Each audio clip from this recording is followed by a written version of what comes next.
What's going on? Welcome to The Creative Factor, where we talk about the art of content marketing, entrepreneurship, and community building for content creators. I'm your host, who loves you the most, Ozeal. And today's guest is a really good friend of mine. I am honored to call him a friend, a Jedi master, a mentor, whatever. I can go on and on and on about this man. He's an author. He wrote a book called Start Ugly, a timeless tale about innovation and change. He's a community builder in the creator space and the founder of Podfest Expo, podfestexpo.com. Ladies and gents, Creator Factor fam, let's dig right into it. Let's welcome to the building, my man, Chris Cremitzo's in the building. Chris, my friend, we're doing it. We're making it happen, finally. Good to see you, brother. Listen, that was one of the best intros I've ever had, so I need to take you on the road with me. That was amazing. Thank you. I could be your MC, Chris. I got you, man. Let's go on tour together. Yeah, because we're going to be talking about that podcast tour that you did, man, which I was honored whenever you and I connected about 3 years ago, I want to say.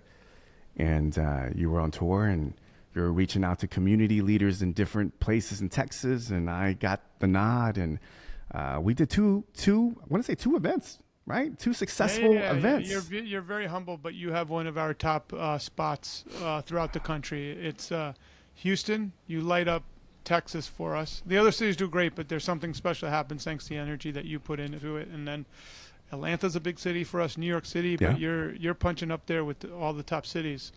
You always have not only just a crowd, but the energy in your room is always phenomenal. Diversity, great energy. Oh, yeah. And yeah, I love it. So shout out to Pod Houston, by the way, for everybody who's watching and listening to this. Pod Houston in the house. Chris, let's. I've been meaning to ask you. I have a ton of questions to ask you because, again, as I mentioned, you're the Jedi master when it comes to community building and marketing. If you look back, Chris, when was the first time? Because you've been at this for quite some time with Podfest Expo and before that, doing meetups, and you're still doing local meetups in your city. If you can look back at that time when you started getting into community building, what did that look like? What did young Chris look like when you were like, all right, let me start this community here, and saw the power of bringing people together? I'll be quite frank with you. It was accidental. I just moved to Florida from New York, and I was looking for a group of friends that were positive and that could and help me stay positive. Because as you know, when you're around family, they love you, but out of the love, they all have their own limiting beliefs that they might throw out there. If you say something like, I'm going to start a meetup, you can't do that. So I was just looking for, since I moved from New York to Florida, I was, at the time, this is over close to 2 decades now. Actually, no, 2 decades ago.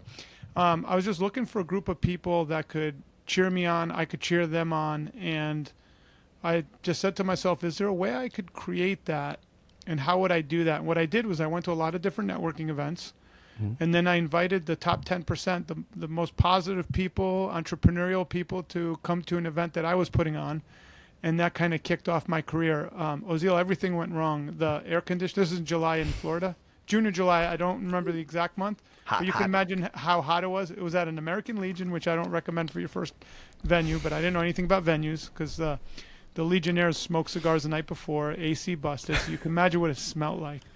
I did everything wrong, but the one thing I did right was I cared, and the people saw that I cared. And out of the 90 people or something that showed up, 20 of them joined. I had a little piece, back then you'd have a piece of paper, people put, believe it or not, their credit card info on the paper. Yeah. And 20 people joined, and that's all I needed was 20 people believing in my vision, and that kind of got me started. And then I just followed. I honestly, I didn't care about numbers. I think that was to my success. If one more person than me showed up at a meeting, I was excited. And I literally had, in the beginning, there was one meeting I had 2 people, and the reason is we put the wrong address. So I showed up at everybody showed up at the wrong address. I showed up at my intended address, and we realized it, and then we had 11 people. But these are the mistakes that happen. But now I look back on it very fondly because they're all lessons learned and price of admission to being a community leader. So you did it initially to just build relationships, right? To get acclimated to a new city. I just wanted to be around positive people. Be around people that wanted to support me as much as I want to support them. And that made a big difference in my life. And I don't realize sometimes how insulated I am to that until I'm around maybe some relatives, a family reunion, and I hear all the self-limiting beliefs. But I try and surround myself with positive people trying to cancel what I call negative thoughts. And that's a human condition. Were you sociable growing up, Chris? Are you considered an extrovert? I would say I was extroverted growing up in a big fat Greek family. But there's times always around people. Yeah, but I did have a lot of time by myself to think. So I think that made me very strategic as well. But I do love being around people. So how did you get into podcasting? So you were doing the networking events, and then here comes podcasting. What was the introduction to?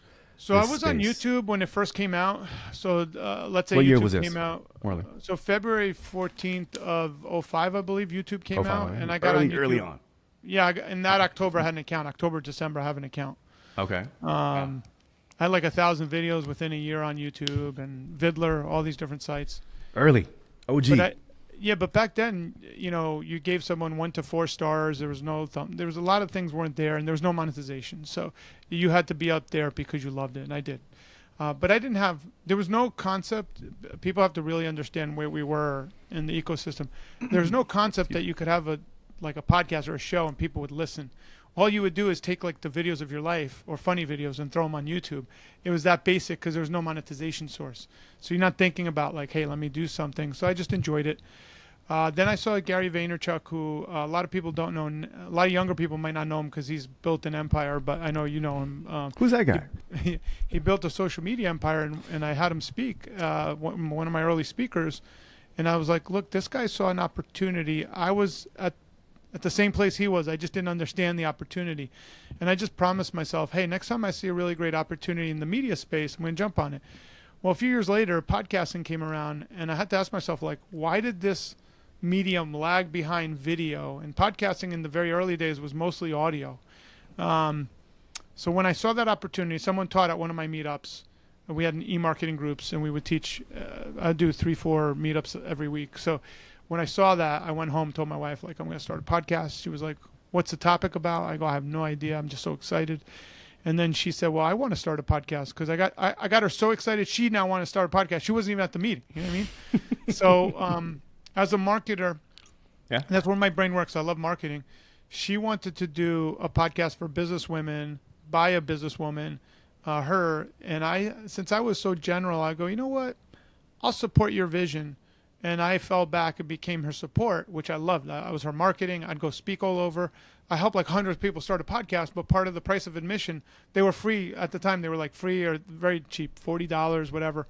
I would say, hey, you need to give me a review for my wife's podcast. So back then you could get, ranked if people really were listening. So I would help them, but I was like, you got to help me and my wife.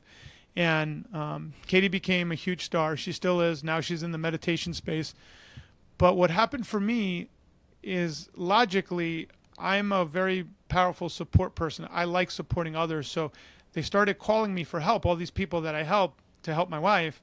And then I said, why don't we start the first ever PodFest to get everybody together once a year to see how we could help them.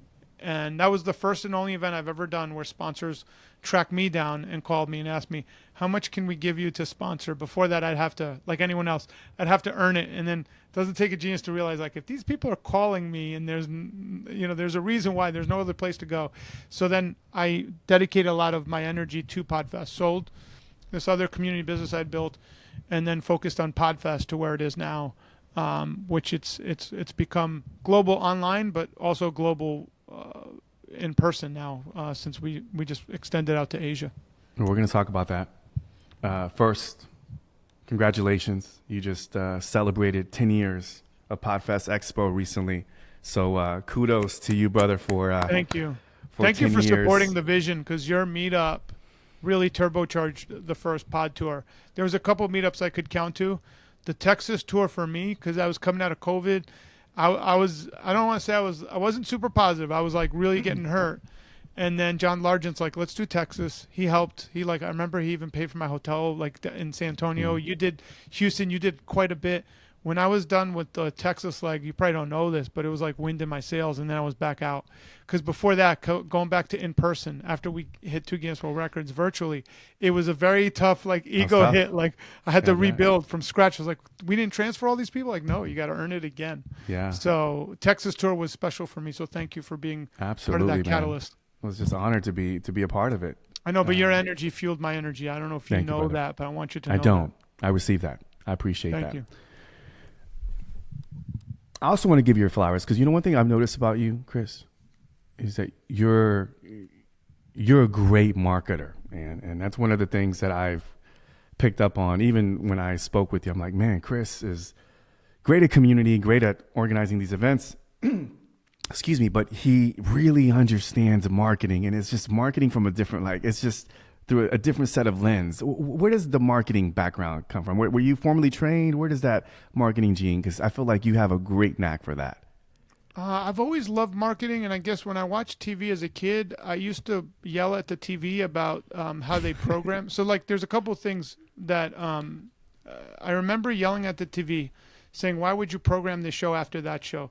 So, part of marketing is like how people think and what they want. And my brain probably got it from my dad because my dad's a good man, but he's very critical. He's like he would say something like, "Oh, that was good, but it went 5 minutes too long."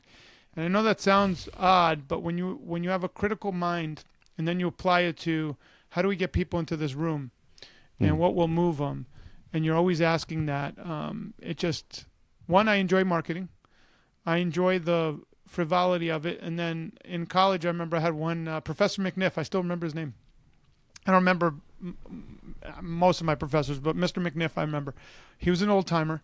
He goes, "I'm supposed to make you buy a $300 book that you'll never use." He goes, "But I want you to buy this $10 book." He made us buy a $10 book, and it was a marketing book. It was the best marketing book ever.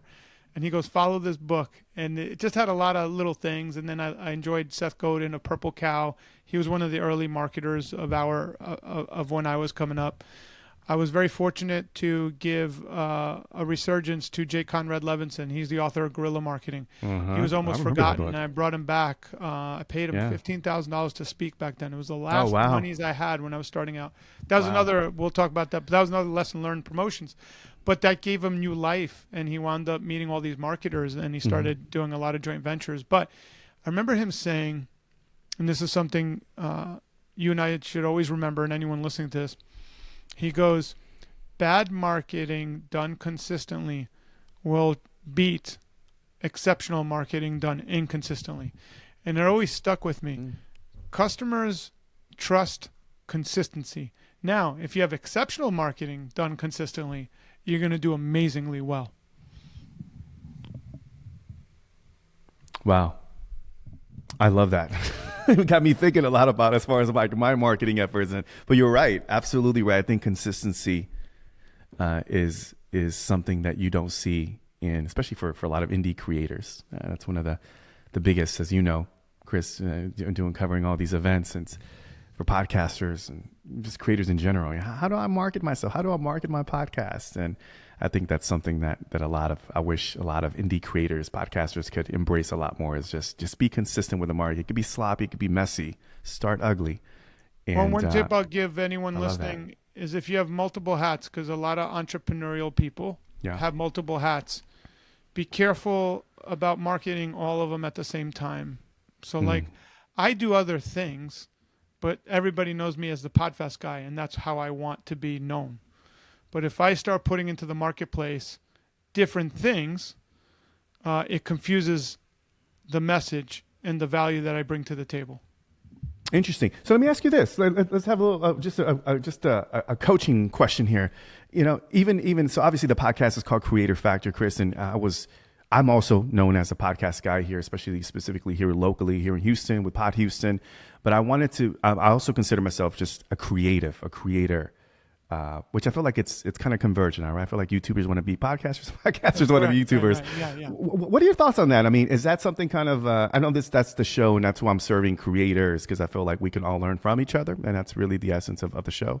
But is that something that you feel like I'm creating a marketing sin for calling it creator factor versus a podcast factor? Am I not too niche? Not What in, do you think about actually, in today's day and age, creator is where the terminology is going. I'm actually going to an event called Creator Fest in August. it? Okay. So you just want to be specific on, you could just say I cater to creators that are podcasters that use video or audio or both. Okay. That's it. So you just want to like be consistent with what comes after the word creator. I told y'all he's a great marketer. He knows what he's doing. This guy right You here. don't be This like, guy. I deal with creators, and if you're a TikTok, Instagram, you start with the podcasting. Now someone comes to you and like, hey, I'm really big on TikTok. Now they're going to come to you because I want to be a podcaster. Because why do the social media people want to come to us?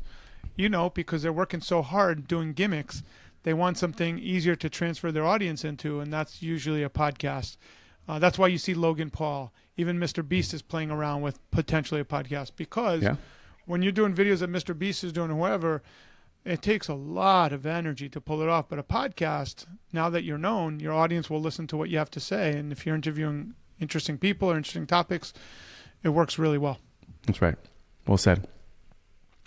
The pod tour, Chris, let's talk about that, because I've been also been dying to ask you. When I saw you do it, you were doing it for 2 years, back to back, and I'm like, man, and I just saw obviously I saw you when you first started, you kicked it off in Atlanta, and then I saw Texas, and then you went out west, and then you went out east, and then I'm like, he's going to Canada, and then where is he going? Like this guy's a rock star now.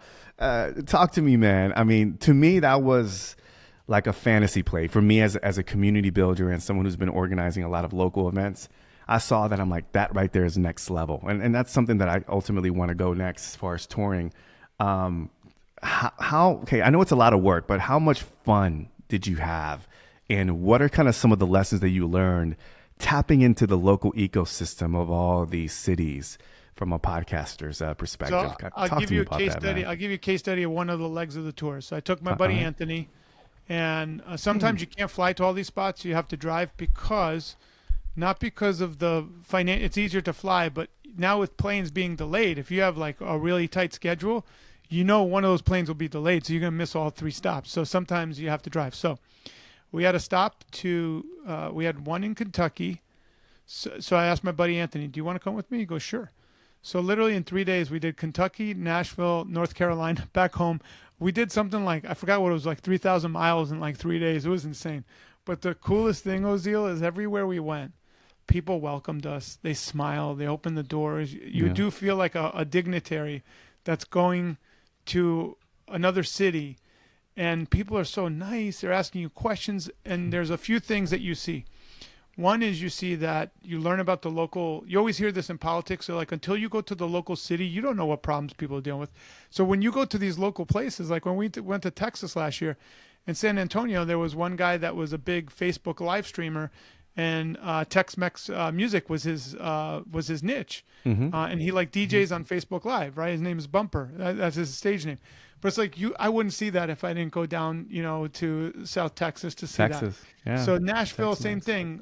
Country influence, a lot of artists, a lot of unique, just a lot of unique things. Plus, you see the growth of certain cities that are booming. Yeah. The coolest part was that 3-city tour. All those Nashville was at night, Kentucky was daytime, and then Raleigh was afternoon. If they were all at night, we would have been able to sleep. But because like one was at night, the other 2 were in the afternoon, it was we got a hotel room for 1 hour just to get a 1 hour nap. So rock stars. But I'm telling you. when we got to Raleigh, Jason, our host Jason, he's amazing. He, like you, he put out the red carpet. He actually ordered like a buffet lunch for everybody. I go, what's this? He goes, oh, it's for everybody. I want to support everybody. It was awesome. Like we were so high on the energy from that tour. I recommend everybody doing it, even if it's like 3-4 people, but it's amazing when you go, from city to city. Canada was amazing. Yeah. So I'll give you an example of like culturally. So usually in America, if you ask an audience to help you put chairs away, you're gonna get like, if you're like in Texas or Nashville, you'll probably get 25% of the audience, which is high, to help you with the chairs. If you're in like New York, maybe 10 people will help you out of the 100, right? 10%. Because people like start networking, nothing bad.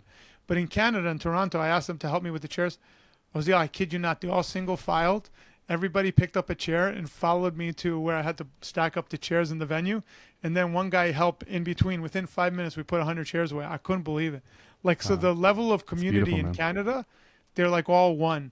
Everybody took a chair. I've never had that happen. So those are also the things you remember, as weird as that sounds. Yeah, yes, you meet all these great people. But I remember that everybody single file grabbed a chair, and then they created like like almost like you're passing water buckets. So one guy was in the middle grabbing the chairs. That's awesome. I was done in 5 minutes. I couldn't believe it. So I still remember that to this day. Amazing. We need to invite them to Pod Houston. bring them to Houston, Chris. No, well, you and I network people so good they don't want to stop networking. Right? But and that's normal. But I'm just telling you, when everybody did that, I had to stop. I'm like, he's like, oh yeah, well, we all want to help. I was like, wow, that's a. Well, it's interesting, right? I mean, the fact that you went. That's an interesting thing. Yeah. And you got to see, what I'm hearing is that you got to see like culture, like you got to see Texas, like the Tex-Mex culture, and you went to Nashville, and you got to see that culture, and to be able to be exposed and see different vibes and different type of energy. And I love New York. I'm from New York, so New York City is anyone would love it. Like New York has a energy in itself, man. Those, because the people in New York, they'll tell you stuff that you won't hear anywhere else. Like there's no filter. I don't know if that makes sense. Yeah, I know that's New York for you. So like, you got that when you were over there. there. Told me that there's no like, let me think about what I'm gonna say. Chris, you know you're doing this wrong, right? You should be doing that, or they'll just tell you like their situation is like, man, they just told me like a whole bunch of stuff. I'm not even talking about podcasts. I'm like some deep stuff, and they're like, what do you think? It's like, oh man, okay, well let me digest what you just threw at me. You know? It's culture. It's culture. That's awesome, man. I love New York. You know, I come from there, so I love that city. So you did a tour, you went to Canada, and then next thing you know it, I'm like, you posted something. I think Andrew, shout out to Andrew, by the way. I was like, oh yeah, we're going to Asia, Podfest Asia. And I was like, what's happening here? We're going to Asian tour. What's going on? And you're the first one. You're the first one who, American conference, podcast conference that I know of that actually was like, all right, we're going to take this and go global. And you went to Asia. So again, I've been dying to ask you, talk to us about the experience, because we know that podcasting is blowing in Europe and UK and different parts of the Europe and of course Latin America is growing and it's about to blow. Those are the two areas, Latin America, Asia. and Asia. Yeah. Talk to us about it, man. Like what did you see in Asia from the podcasting community there, and what are kind of some of the lessons and insights you took from that tour? So we wanted to do a full-on Podfest in Asia. Obviously the Podfest US is huge, so we just want to do a solo track event. And you know what made it happen, Ozeal? The pod tour allowed Asia to happen. So we had Ron in the Philippines who comes to Podfest. He has Pod Machine. He said, hey, I'll help you put it on over here. But we needed a little bit more support. And I met a lady, her name is Aya, who has Architect My Business in Cleveland, of all places. And her family owns Sunstar Media Group, which is a huge newspaper in the Philippines. So between Aya and Ron, we were able to pull it off.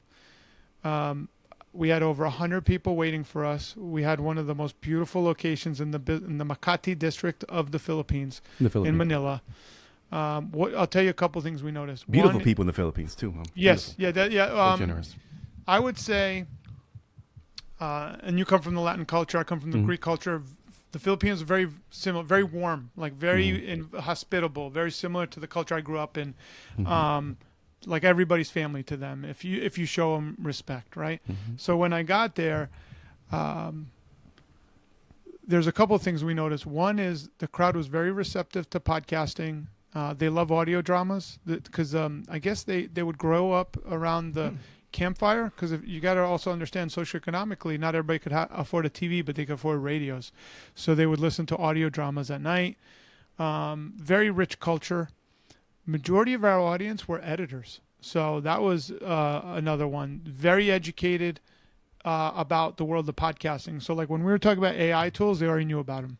Like, you know what I mean? Like in America, we're teaching AI tools at Houston, Tampa, wherever. Over there, they're like asking us very in-depth questions about the tools because they already know what they are, right? There might be a tool they don't know, but they knew 9 out of 10 that when we're talking about them. So I found that very interesting.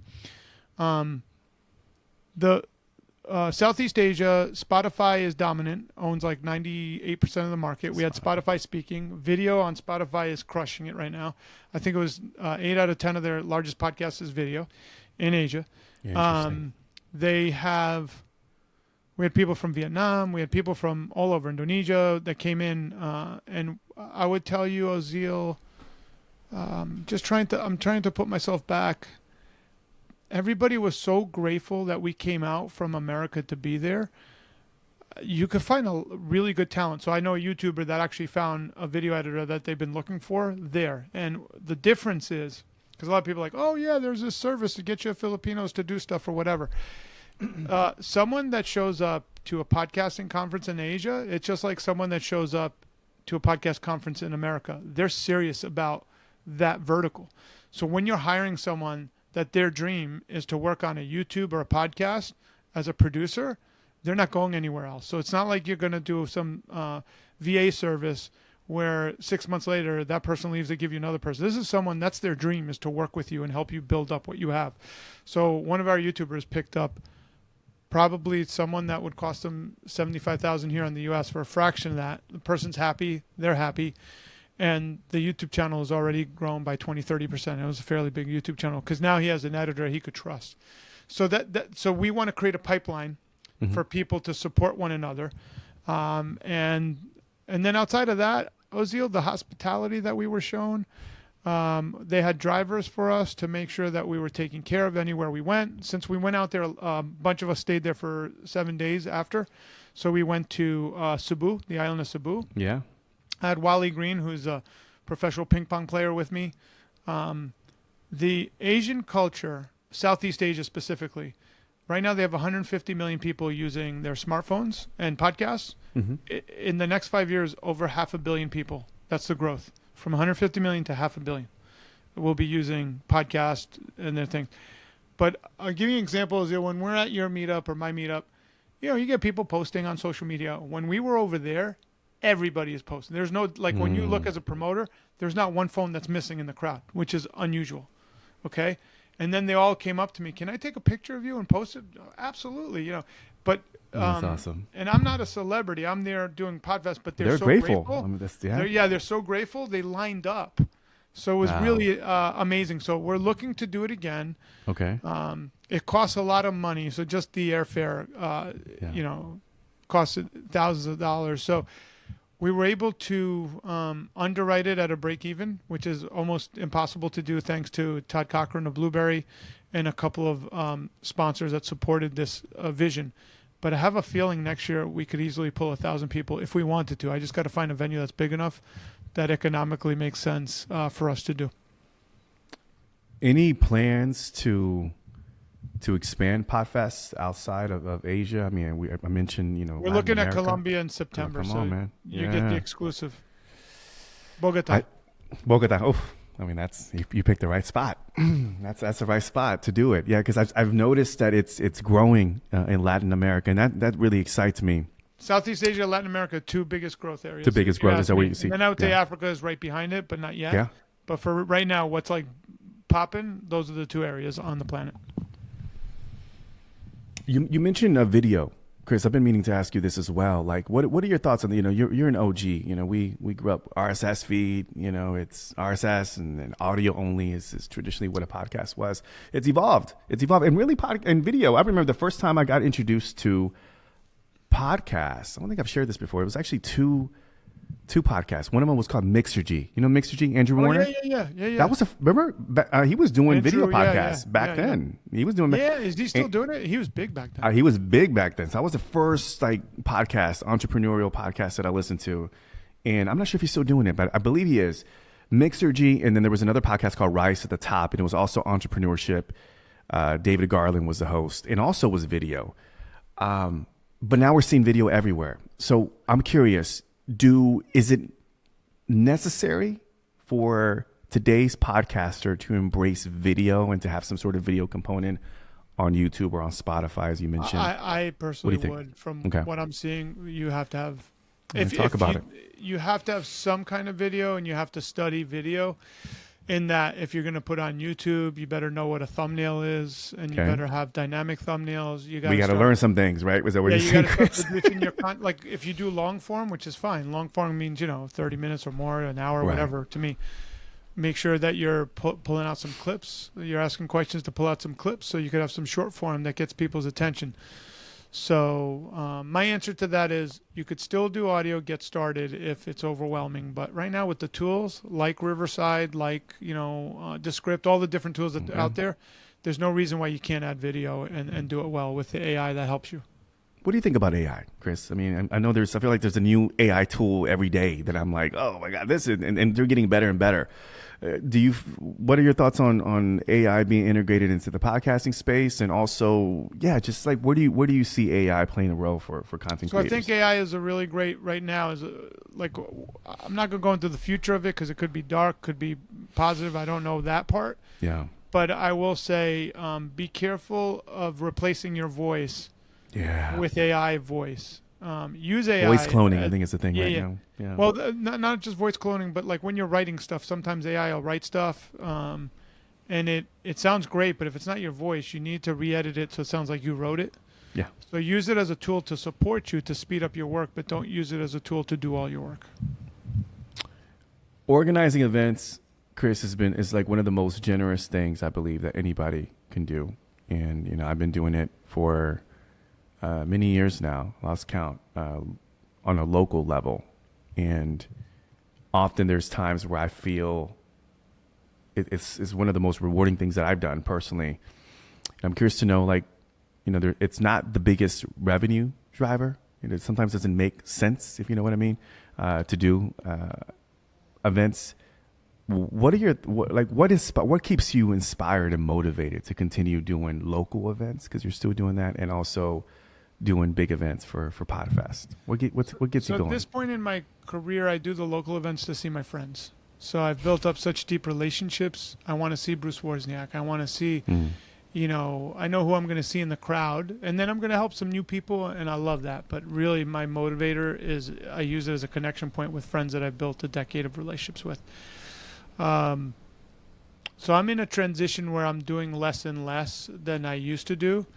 And that is because I'm going to be like writing. I'm going to do a little bit more introspective stuff because I've done so much on the outward front. Plus, I'm going to be expanding to other countries. So a lot of my focus will be going out to other countries, helping people that need the support. So what keeps me motivated is I think about like, we also have a relationship with the servers. Our meetups are at restaurants. So like I text the server, they text me, they love our group. So that it's like a community thing. You nailed on the people that do events that really love events. They're not doing it for the money. Trust me when I tell you. And when you're busting their chops, you got to think twice. This person did all this work. Yeah. For you to just show up and connect with all these people. Someone had to do that work, and it's invisible work, but it's a lot of work. They did it because they love what that does for everybody. So that's my core thing. My wife told me this. It took a while to understand. If you stripped everything from me and say, hey, you don't have Podfest, you don't have this meetup, you don't have anything, and I had to start over again, I'd probably be doing like meetups again. I'd be inviting friends, whoever I meet. Hey, meet me at the local diner. We have a booth. Let's go meet up. So it's inherent in what I do. So I don't even really think about it. Now, for anyone that does do meetups or organizes events, all I would say is the advantage you have is you're going to see human patterns and tools before everybody else because you see people in front of you in a case study what they're using. That does give you a strategic advantage. So you just want to pay attention to that. And there's ways you could take action. Like I got to see Descript before it was rolled out. I tried to invest in it, but they weren't taking investors. But I remember I'm like, this is going to change my industry. And no one even knew they were at this. They were a little crappy booth that they stuck the one entrepreneur on, and he was showing it to me, and I was like, oh my God, this is crazy. It was in Vegas when I saw it. So you'll see things. I had a friend of mine bring me this thing called Bitcoin when it was $20 a coin, begging me to buy some. So that when you're in a community and people love you, they tell you stuff. You just got to be able to understand the opportunities. And siphon through the good ones and siphon through the bad ones. Where do you see the future of in-person events, Chris, moving forward? I mean, where does it play? People are doing less and less of them. The reason why the pod tour is so successful is these cities don't have any connection points. So having that one connection point where we roll in is important to everybody. I'm seeing it being more localized, and then people supplementing virtual. We're still going to have mega conferences. That just happens, but you're not going to see as many of them because people are evaluating their time very, very differently than they were pre-COVID. They're very picky about where they go. They think about leaving their family. So what that means is the events have to be exceptional for them to draw people. And that's what I see. A lot of exceptional events coming out because the subpar stuff doesn't pass the test anymore. I have two questions before we land the plane. First question is, you've been in the podcasting space for so many years, 2005, I believe it. I think you said long time. You've seen it mature, evolve, up to this point. Now it's a $1 billion advertising industry. Now we're seeing, corporate major money being pulled into it. Celebrities now are in this space. You're seeing now YouTubers getting into this space. It's becoming a thing, right? It was weird for me whenever I saw it, and I had to explain to my mom like what an RSS feed is. Like, oh, Mom, this is how you like listen to the podcast, and explain what it was. And now she listens to podcasts, by the way, and it's been awesome to see it evolve. And now like all these major networks and Good Morning America. So it's really cool to see it even being, involved in the mainstream media. So it's grown. I want to know your thoughts. We want to know your thoughts. Evolving, it is what it is right now with video and everything else. Where do you see this medium going moving forward? What's the future looking like for podcasts? Well, like you said, video right now, the rage is video. And once that's integrated, that's not really much of a talk. It just means video is added. Right. I just see a lot more creatives coming on board. Okay. The fact that there's money now means people can make a living at it. So you're going to see, I know you're on Instagram. Don't you see like weird gimmicky things that sometimes couples like upset each other and then they record that and that's their whole show. Sometimes you think it's a mistake. Then you go to their channel and you realize that's all they do. That's what they do for a living. So all these weird niches are still, that's in the humor niche, but it's a unique thing.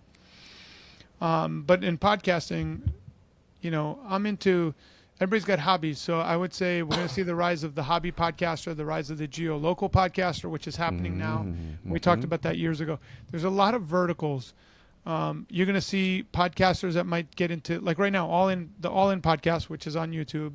It's on everything really, but they're now like the CNBC of today, but it's for venture capitalist guys that it's called the All In podcast. They literally are the culture makers of like the financial markets. And it's a podcast of four buddies that got together. So you can see more and more of that kind of stuff where the traditional media is going to get usurped by like upstarts, and they're going to be like, how did that happen? So we're just going to see more of it. Independence, there's always a room for independence because people, once something gets too corporate, the problem is money corrupts it. Meaning if there's an overall... Let's say you're listening to someone where the guy or gal is giving you their opinion. Now they join a network. Well, that network has money on you, and that could change your opinion, just like mainstream. So the same thing is going to happen in podcasting. So the independents are going to be more needed as more money comes into the space. So I would say a lot more independent voices are going to be more trusted as we move forward. I'm going to sneak this one in. What podcast are you listening to right now? What do you listen to? I'm listening to today. I was listening to Billy Carson. He's a guy that talks about like. I like that guy in Egypt. Yeah, it's like so. I discovered him on. I think he was interviewed on Joe Rogan, and I think it was Joe Rogan. He talks about like the Anunnaki and all the ancient civilizations. Crazy stuff. I was like, what? This is fascinating stuff. I'll tell you what, like a lot of people are like, oh, he's a UFO and all that stuff. But what I like about him is he researches like all the old texts from the Bible. Yeah. So there's a lot of validity in some of the stuff he says. Yeah. Now, I'm not down with everything he says, but what I like about him is he's challenging conventional wisdom. And for me, that's always good because I don't want to think that people are steering my thoughts. So anyone that's challenging it opens my mind to other possibilities. Yeah, that's a great one. I was listening to that today. So if that's what, yeah. That's a good stuff. Good stuff. All right. So I always ask my guests this. Forbidden knowledge, by the way. I think that's what it's called. What is it called? Forbidden Knowledge. Forbidden Knowledge. That's it. Yeah. Actually, I subscribe. I watch his content on YouTube. Big fan. I got him on Audible, so that goes to show you. You're on YouTube. I'm listening to him on Audible. Oh, there you go. A bunch of podcast episodes on Audible, and that's where I'm listening. There you go. If there's one creator factor, Chris, just one creator factor that every creator should learn or master, what would that be? One. All right. So I'm going to assume this to be financially successful. One is to pay attention and listen to your audience.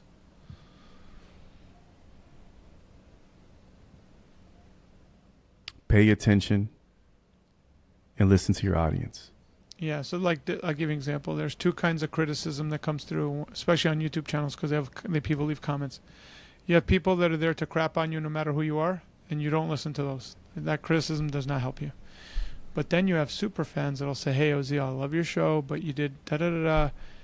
For instance, at Podfest, Andrew does the social media. He does a good job. But we've been doing a lot of memes lately. Someone reached out and said, hey, can I give you some feedback? You're doing way too many memes. That's criticism that I need to listen to because that's constructive, if that makes sense. Now, if someone just said, hey, you suck, I hate Podfest, like, that's someone that's just angry at the world, and they come around everybody's doors. And if you're bigger, there's just more of them, more popular, I should say. So, but you got to listen to the constructive feedback. It doesn't mean you have to do what they tell you, but you have to pay attention when it's from someone that actually likes your stuff. Yeah. Because many times there's clues in that feedback for you to get bigger and reach a broader audience. podcastexpo.com and also podfestmessenger.com if you want your inbox filled with some good stuff, all the latest news and everything that's happening with Podfest. Great newsletter. I enjoy reading them. Very, very valuable, super informative. Chris, my man, it's been a pleasure, brother, just to be able to do this. I feel like this is long overdue. And when I launched this podcast... Thank you for inviting me. You know, the pleasure is mine, man. I was like, I really wanted my guy, Chris. I can't not do a show without inviting the guy who, you know, you inspired me as a community leader. You've been more than generous to share your own personal time, to give me advice on local events and, you know, some ideas on how I can improve our community here with Pod Houston. So I just want to, again, congratulate you for 10 years plus a Podfest. And I'm just honored to call you a friend, brother. I'm looking forward to our Pod Tour in 2024, baby. Texas tour is lit. So make sure you show up at Houston Pod Tour if you're anywhere near Texas. People do fly in for these things, which is always amazing to watch. That's pretty awesome. Yeah, absolutely. All right, Chris. Well, it was great chatting with you, brother. We'll definitely stay in touch. Thank you, Ozeal. All right, brother. Thank you.